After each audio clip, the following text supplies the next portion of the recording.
A mere 6 months ago, I quit my job to start a YouTube network of 5 channels and just got the email. TSP DIY, congrats, you can now apply to the YouTube Partner Program. We actually got there a little earlier than I thought for one of the 5 channels, and I am super excited to get to this point. Not that we're gonna be making, I haven't even applied yet. I just got this email. I wanted to basically come on and just kind of fill everybody in on what's going on with the network, the channels. Depending on which channel you follow me on, I doubt there's anybody that follows like all 5 of the channels that I'm doing, or if you're just kind of following along here on the Hub channel, which is kind of the behind the scenes of everything that I have going on with the channels, talking about monetization, anything that doesn't necessarily fit within the confines of each one of the sub channels, which the main ones are the DIY channel, TSP Total Entertainment channel, which is all the movies, music, all the fun stuff, the pop culture type things. Then we've got a sports channel and a food and eats channel. It's been hard, I'll tell you. Grinding out content for 5 channels has been very hard, and I thought that I kind of had a formula for what I wanted to do, at least a general direction on what I wanted to do with most of the content that I'm genuinely interested in. The goal was by the end of the year to have at least one of my channels qualify to start monetization. Now, I don't know what's going to happen once I apply, if it's almost guaranteed that I get in or not. And I know that this is just the first part of the monetization process. If your channel gets 500 subscribers and I think 3,000 watch hours, that qualifies you to start with some of the monetization perks. I think a lot of it has to do with like super chat, stickers on lives and everything, which I don't do a lot of lives. I'd like to incorporate more into that. It's just a matter of trying to find out what I want to do with each of the channels. Now, the DIY channel has been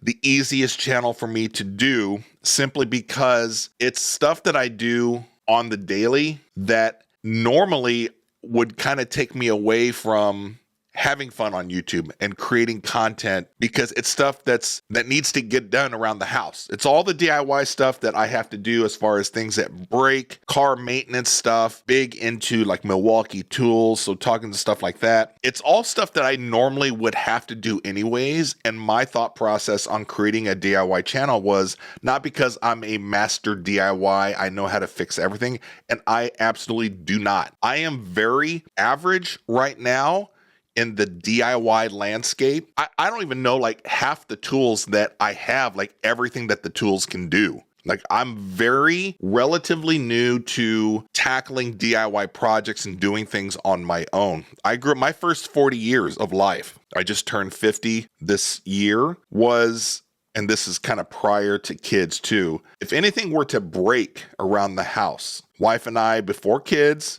had 2 healthy incomes, and we would just buy new stuff. Anything that required tools around the house, if I decided to, well, let's just see if I can fix something. I absolutely didn't know what I was doing. I really had no desire to want to do it. And the tools that I had available to me in the house have all been hand-me-downs. So they're all tools that friends and family have kind of just donated when they upgrade their stuff. I've got so many like random Black & Decker tools that have mismatched batteries, don't have batteries, missing parts. That was my cache of tools that I could use on the DIY level. I was not a DIY person. Enter in with kids and budgets kind of change over time. We're not able to buy as many things as we want brand new. One of the things that I've had to really jump on board with is because we can't buy things that are new all the time, I'm going to have to fix a lot of stuff that goes down, like the dishwasher I've fixed several times, our washer and dryer, HVAC, things that have happened with the cars, changed out my wife's timing belt on her Chevy Equinox,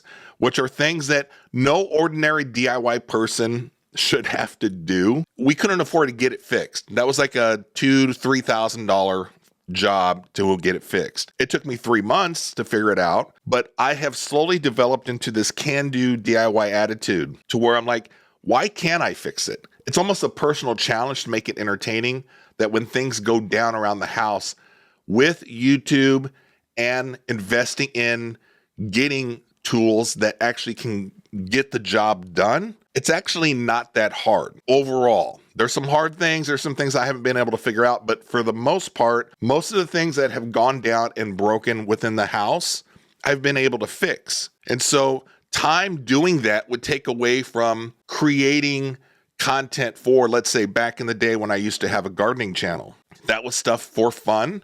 And I had monetized that a little bit prior to really making DIY one of my main channels. That took away from a lot of the things that I wanted to do with my gardening stuff, right? With the gardening channel. When I decided to quit my job to start this network of 5 channels, is it possible for me to do one in the DIY landscape where I'm not a professional, I am not a master DIYer, I'm your average everyday kind of weekend dad DIYer? And could I create content and create a channel to where other people that are like me would want to just kind of see what it's like? Like, how do I go about troubleshooting things? That's one of the things that I think I'm pretty good at. I may not be really good at fixing things right off the bat, but I'm pretty good at breaking down, okay, here's what's wrong. How can we go about fixing something like this? Maybe it's possible to create a DIY channel that's very laid back, very kind of open, honest, where I'm not coming at it like an expert, but I'm coming at it with the right attitude, a little bit of humor.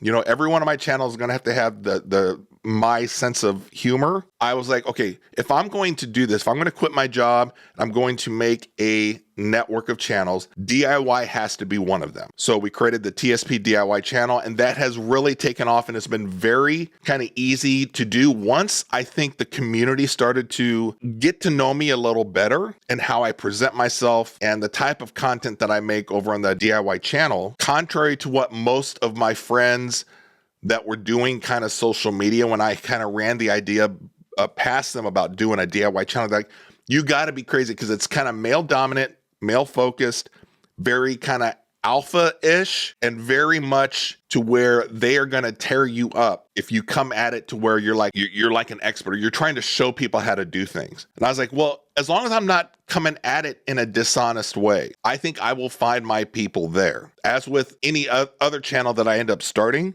as long as I come at it somewhat honest and be like, hey, I don't know what the hell I'm doing, but here we go. Here's what I learned. Here's what I'm going to pass on to you guys if you're in the same boat as I am. Or maybe you're in a situation to where you don't have somebody that can fix things, but maybe you need to kind of like me figure it out yourself. That's the formula that I took for the DIY channel. And I think that's why it kind of works, in that I am somebody that most people can kind of relate to in this situation. They're not professionals, they're not the experts, but they're in a situation where they just need to fix something. They don't need to be talked down to. They don't need to be afraid to, if they've got a question, ask the question, and I'm probably not going to know the answer, but if I can figure it out, or if we can kind of crowdsource it among other people, we can find a solution for just about anybody. So that's the DIY channel, and I think that's why I have gotten to this point in the beginning stages of monetizing it so quickly. So I think as of right now, and I'm kind of keeping track of each one of the channels, as of December 7th, we have 680 subscribers on the DIY channel, and I just crossed over to 3,000 hours. So as soon as I get done with recording this video here, we're going to go ahead and apply, and I'll let you guys know how that goes. I don't know if it's closer to 100% of the people that apply are able to do it, or if it's 50%. I have no idea. I don't know what I'm getting myself into, but that's the whole part of the hub channel here. Is I'll let you guys know as we go forward. Got any questions? Let me know. We'll come back. I'll let you guys know how the monetization application goes, and who knows? We'll see.